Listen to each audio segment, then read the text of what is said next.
Let's start by learning what human-computer interaction is. Human-computer interaction, which we commonly abbreviate as HCI, is the study of how people interact with technology. Those people can be your average user working with a desktop or laptop computer, but they can also be people on the move using mobile devices like smartphones and tablets, or even people using sensors like a Fitbit to measure how they interact with the world. In HCI, we want to understand the people, the technology, and how the two fit together.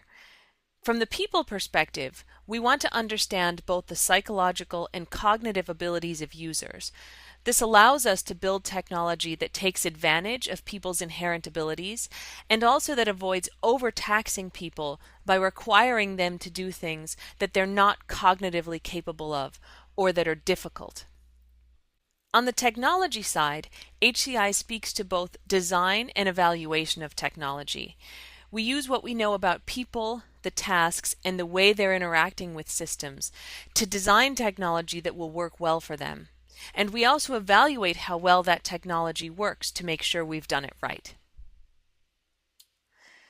Overall, our goal is to make sure that people aren't working any harder than necessary to use the technology that we've designed. So we start off wanting to understand users, tasks, and the context in which people are performing those tasks in a system. The users can be anyone from children up to elderly adults, and it can be people working alone or working in teams, whether it's pairs or large groups. The tasks are things that people are trying to accomplish with a system. It can be something as easy as logging in to something as complex as analyzing a large data set.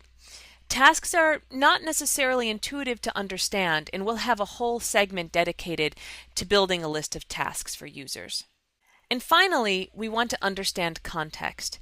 Even if we have the same users and same tasks, how they're performing those and where they're doing them can dramatically affect the systems we build.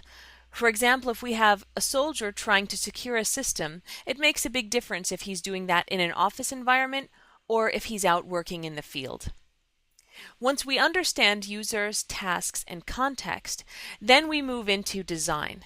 This is where we're building technology that considers everything we know about people and what they want to do.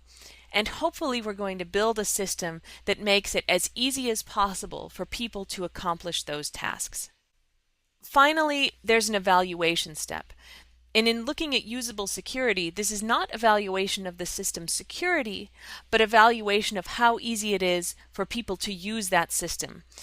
If it's too difficult for people, they'll simply find ways around the security or make insecure decisions. So we want to evaluate our systems to make sure that they're easy for people to use.